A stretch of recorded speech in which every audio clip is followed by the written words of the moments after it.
Hey there everybody, Kopiki here. Welcome back to more Kingdom Hearts 2. In the last episode, we've managed to save all of China by defeating Shen Yu and save the Land of Dragon. Or I should more so say seal the keyhole to the Land of Dragon, but you know what? It's all good, man. Did we actually get anything? Because I don't really vaguely remember. I'm not sure if we've already read it already. No, we did not. Okay, I actually want to go back real quick. I want to see if there's like anything that changed in the Land of Dragon. Because personally, this soldier here is infinitely here. He never leaves. Mulan joined the army on her own free will in the place of her father. Even so, I hate to think what would happen if her secret got out. I'm actually going to check to see if there's anything new. If there's nothing, I'm just going to cut back to the world map, so be right back. Oh, well, before I go ahead and be right back, this guy's here, and he wants some damage. And look at that. Mulan is so great that she is so useful. Oh my god, that is actually terrifying. Well then, looks like we're gonna have to go ahead and get a little bit dirty. We end up getting ourselves another Keyblade, and the thing about this Keyblade is that it's actually a Keyblade that's good for me. Alright. No, you don't. Okay, I actually thought I would be able to attack you from the air, but whatever. Anyways, we got some experience from that. They drop Dark Stones. They also drop some other items as well, but I think they might actually drop some Dark Shards as well, but not entirely sure. Anyways, I guess I wasn't going to really go so far. Those centaurs, unfortunately, has scared me. Anyways, next, we are going to the Stardust Sweep, where we'll be introduced to more wonderful things.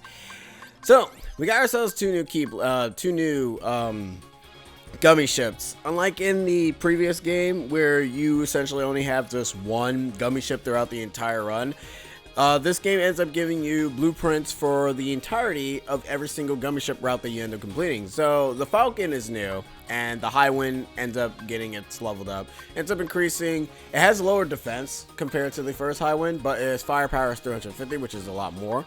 And it's, you know what's weird? I know that the wing is supposed to be its flight, but I don't understand the other two stats, like the engine, and I guess like that increases how much it takes for your evading. Maybe the wing means evade. That's like one of the things. Oh, well, you know what?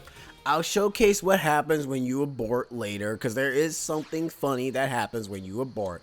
Anyways, both Gummy Ship Route 1, the first one that we played and the second and this one that we're playing, all end up sharing the same theme. That usually ends up happening with the other Gummy Ship Route, so it's essentially the same exact music. But this section here ends up spawning a new enemy that you will end up fighting in the second level of the Gummy Ship Route of the asteroid field place. But you'll end up fighting him here because this is kind of, you know, you have no choice but to do it. Now, for the Gummy Ship section, I like them being like this, and personally, I don't mind what they do in the future games, but, you know, I can understand why people just want to get into the levels and that's it. Luckily enough, the third game doesn't really do that all that much. You can kind of just ignore half of this stuff. I don't know. I kind of feel being able to actually explore things is kind of nice in a Kingdom Hearts game. You know, JRPGs gotta like explore every single nook and cranny, even though not a lot of people want to really do that, which is understandable because some people just want to just, you know, play the game. That's kind of what I did when I first played the game, but obviously when I do play any games in terms of LPing, it's a lot more in-depth than before. Anyways, that guy there, that is known as Hunter X, or a hunter, I should say. As you notice that we killed him, he didn't really blow up like most of the other enemies. We will be seeing him later, because he's a recurring enemy in the Gummy Ship section. In fact, we'll be seeing him a bit later. Not now, though. I forgot where else he shows up in the Gummy Ship routes, but I know that's his first appearance, and he will be showing up again. But I'll go into more detail about him a bit later. As of right now, there's no detail for him now, aside from him just being absolutely terrifying. there's another enemy that we're going to be running into. I know all these guys probably have names, but personally, I kind of just go with whatever I see in terms of design. It's like, oh man, that's the ringed enemy. It's like, oh, this is the spinning top with a bunch of hands enemy. Even though this kind of looks like an Agrabah looking enemy, not going to lie. It looks like Kurt Ziza. It looks like a beta mini form nobody of Kurt Ziza. I don't know why, because that's what I get out of it. Like, that's what I look at it. Whenever I looked at this thing the first time I played Kingdom Hearts 2, I was like, oh, is that Kurt Ziza? I was like, oh, cool. Oh yeah, and here's our first introduction of Berserk mode. As you can tell, we have additional damage, and we can go ahead and the magnets, the metals also attract to us, which is also good as well. So, you know, if you're kind of wondering what the Berserk mode does, well, there's your introduction of it. Sometimes you can actually get it better in the first Gummy Ship mission, and that's it. But, you know, as I stated before, every time you keep completing any of these Gummy Ship missions, you end up getting more, ow, my neck. You end up getting more, blueprints. Another thing is that if you manage to get all 30 medals, you end up getting an additional item, which is, you know, we got there as the heal upgrade. Because unlike in the previous game, there are abilities for your Gummy Ship now, which are very important. So anyways, we are going to the Beast Castle. For those who have managed to play 358 over 2 days, you will be visiting this area a lot. But anyways, let's go.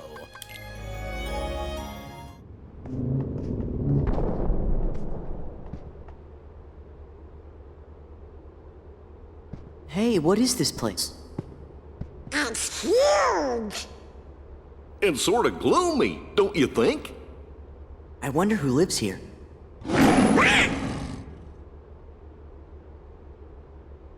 Hey, does anybody else recognize that? Hey, that's the beast! Yeah! Maybe we should check up on him. Look! Come on!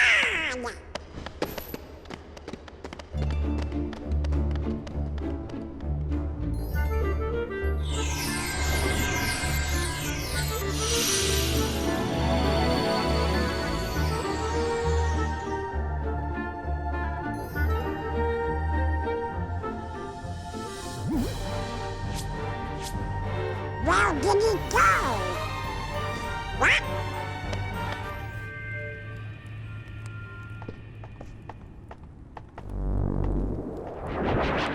What? Found it! Whoa!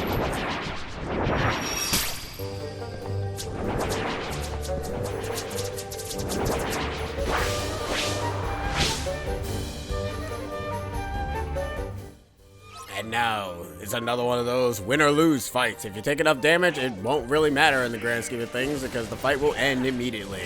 But since, you know, we kind of just want experience, being able to use fire here ends up basically getting rid of all of them.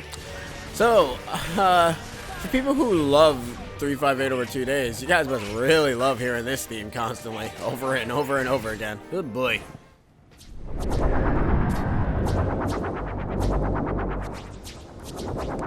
Oh, come on, enough already! Somebody help us!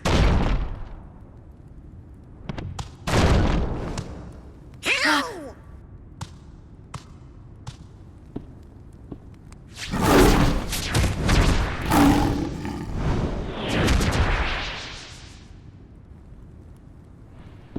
Just in time! Wah! Ow!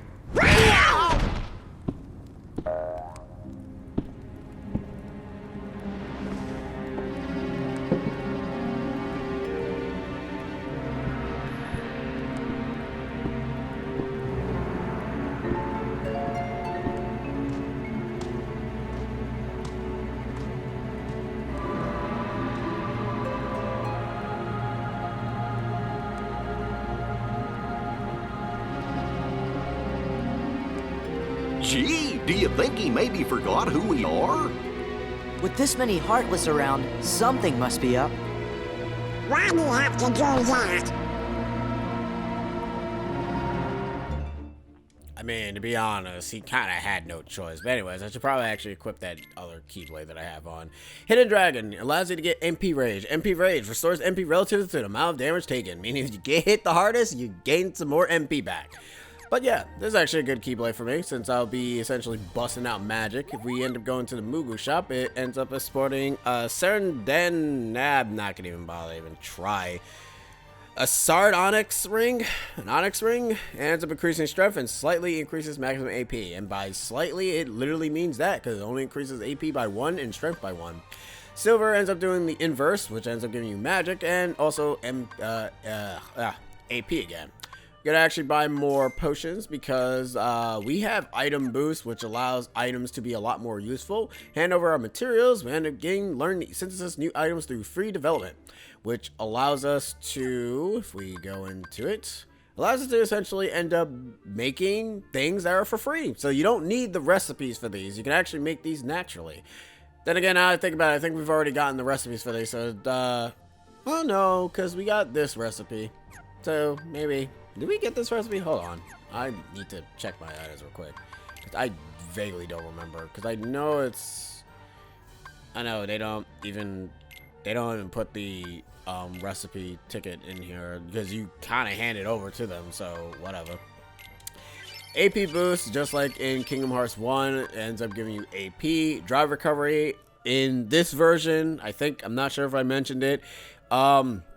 In this version is boosted because in the original Kingdom Hearts 2, it only restored 1, which was ridiculous. They made the game a lot more drive heavy usage.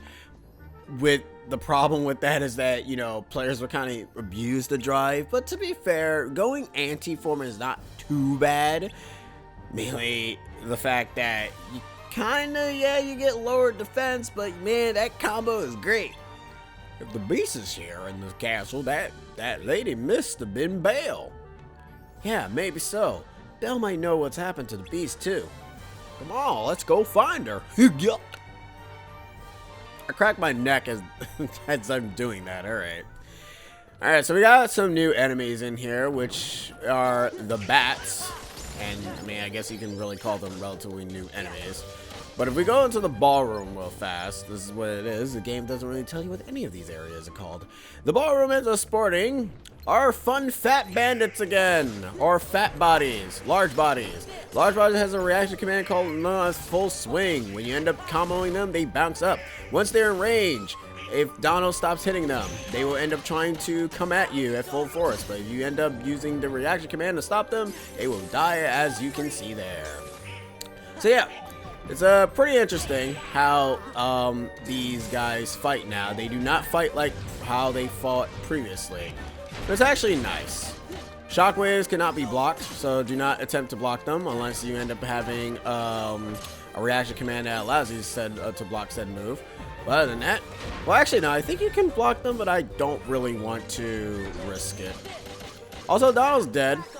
Now, I remember in Kingdom Hearts 1, I did do a counter of how many times Donald died. Now, I'm not doing that counter because I will be here forever if I did. Trust me. You wouldn't... Because here's what's going to happen.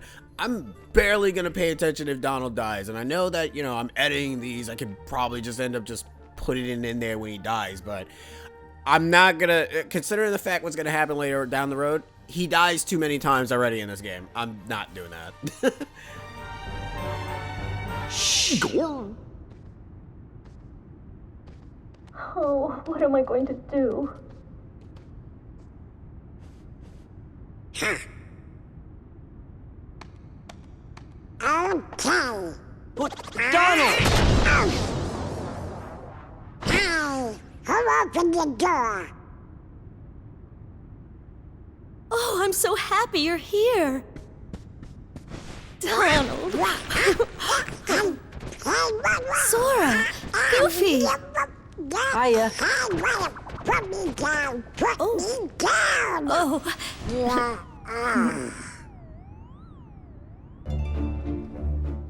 Where's the beast? Oh yeah, and Pell, you actually have a voice this time. Because in Kingdom Hearts 1, for some reason, they couldn't give you a voice. I don't know why.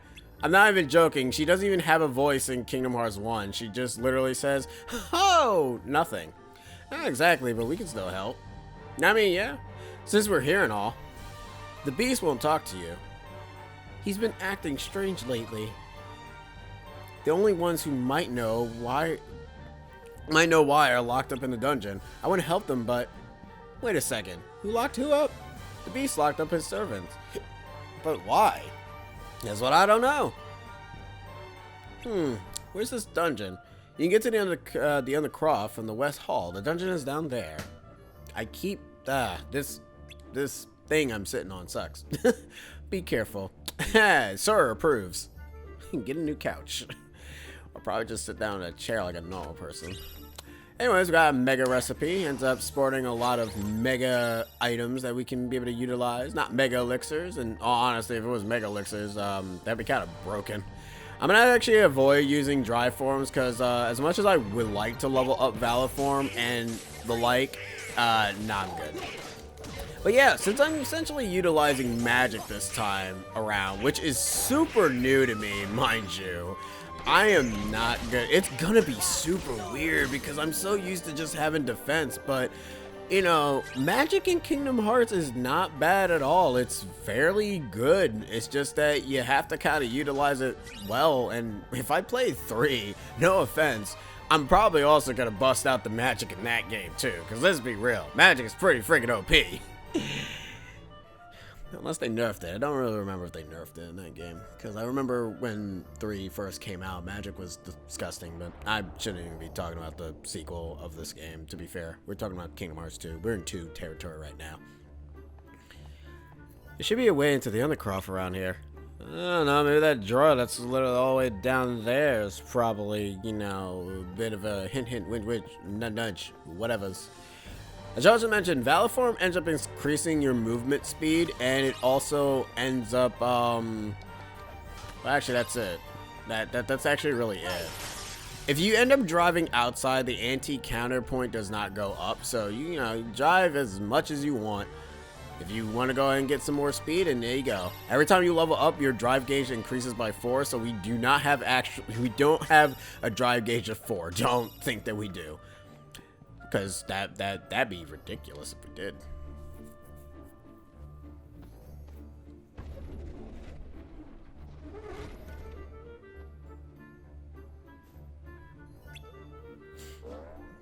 How dare you? Do you mind? Now this doesn't make any sense.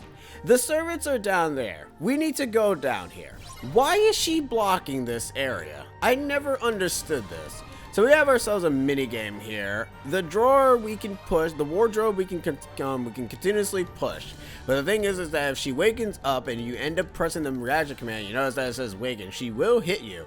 I'm not sure if she does damage, and it'd be kind of laughable if players actually died to her if they keep waking her up. Speedrunners will go ahead and try to do this in 2 cycles. If you're good enough to mash that triangle button, you can actually get her in a 1 cycle. I can't do that because I'm not pro. Seriously, I'm not. Like, what? And I was just starting to get comfortable. May I help you? Huh? What? Oh, right. Why was that text box so big? Goodness. You're here to help my friends. Well, why didn't you say so? I'm sorry I startled you. Oh, I used to be human, you know, until the enchantress cast her spell. I was turned into a wardrobe when the prince was turned into a beast. The prince is a beast? The beast is a prince? The story is true? That's right, although his behavior was far from princely at the time. What's this about a spell? Well, it was a cold winter's night. Yes? Well, you can go ahead and just buy the Beauty and the Beast movie to go ahead and find out the details yourself. Seriously, it's literally in the beginning of the book, and also the beginning of the movie. Both live action and the Disney version. I know, it's ridiculous. Then go down there and go save my friends. Certainly no place for a clock. A clock? You'll find out soon enough. Alright. Whatever. It's like, whatever. Anyways, let's head down there.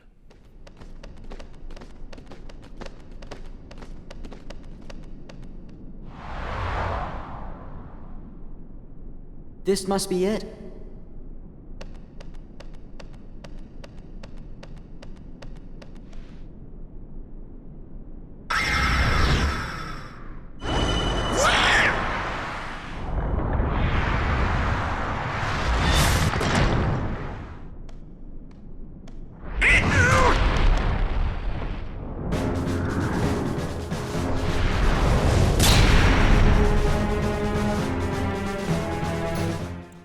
we have ourselves a next boss fight. I like to call these guys Demon Wall because they are basically behind a door and it's hilarious. So, the new enemies here that we see here are essentially gargoyles. If you end up parrying them, or I should say block them, you are allowed to use the release command. This will actually end up getting rid of possessor spirits. Possessors are new types of enemies. They're also still heartless. Door has a physical attack that it will rarely end up using, mind you. But after a certain point, bats will end up showing up. You hit them once, they will end up using their reaction command called known as Bat Cry. Bat Cry is actually pretty useful. I am dying.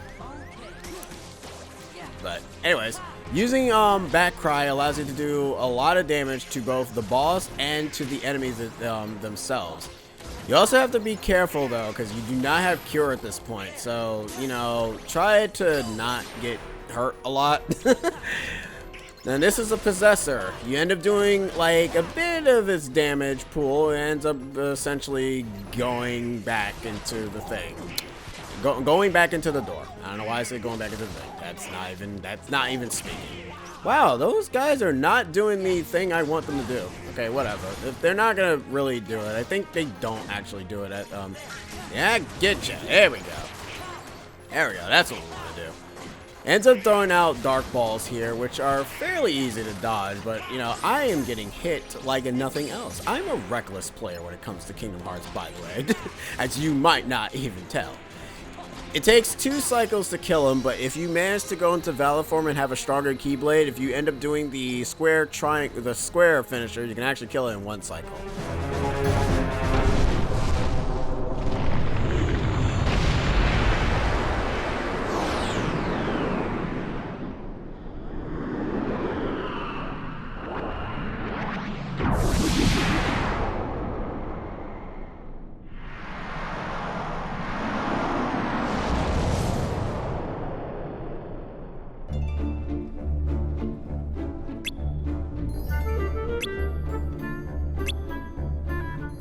It's actually pretty nice that Sora just, you know, let that thing go. Mind you, yes, it does look like that it just died and just kind of went away, but I don't know, I kind of would have struck it first and not let it live. Anyways, we learned a new ability from that fight known as Umper Slash. Also forgot to mention, we also did learn Aerial Sweep. Aerial Sweep allows you to kind of do a similar thing that Shen Yu did, or Shan Yu, where he did a little spinning around spiral attack. That's essentially what you do. Most of your abilities are kind of like self-explanatory, like when you, like, sometimes you learn what the bosses do, which is, to be fair, is a nice attention to detail for Sora actually paying attention to what the bosses do to learn that ability. So I like that. So that's a nice touch. I kind of wish that more bosses do that, because after a while we're gonna start to get more bosses, and some of the bonuses that we get kind of don't really make any sense. Anyways, let's go in here. There's nobody here. You mean there's nobody to rescue? Did someone say rescue? Shh! Keep quiet. It might be them. Oh, they look like nice boys to me. We are nice. We're your friends. Yeah, Belle sent us to find you.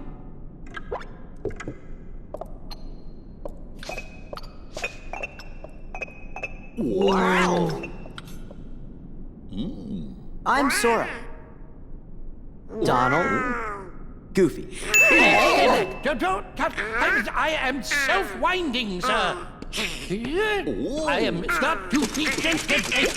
I'm glad you're okay. It is we who are overjoyed to see you. Did somebody put a spell on you guys too? No.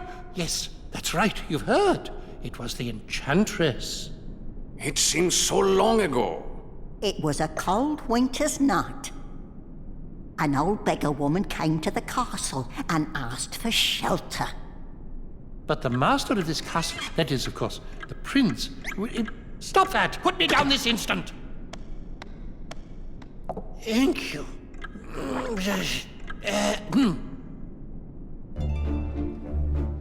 The master turned her away, all because of her meager appearance. That's awful.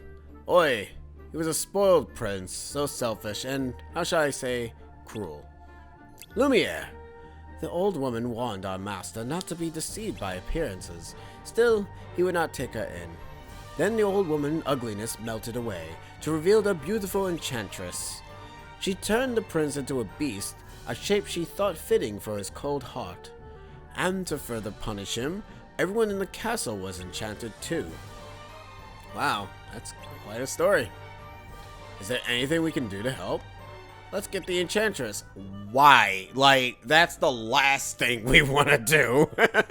Yeah, let's get the enchantress. Sora got turned to a beast, Donald got turned to a broom, and Goofy into a book. Oh, look at that, it's game over. Yeah, let's go after her. Let's see how fast we get. Let's see how fast we get. See how far we get. Oig. Yeah, let's go find the beast. Splendid. Follow me, messieurs. I know a shortcut. Oh, good, because we ain't getting nowhere else because of the damn knights. Anyways, that is the end of this part of Kingdom Hearts 2. Let's actually gather some treasure chests here and get our Bashugada out of here. Anyways, we see you guys in the next episode where we end up following Lumiere and his friends to be able to find the beast. See yous.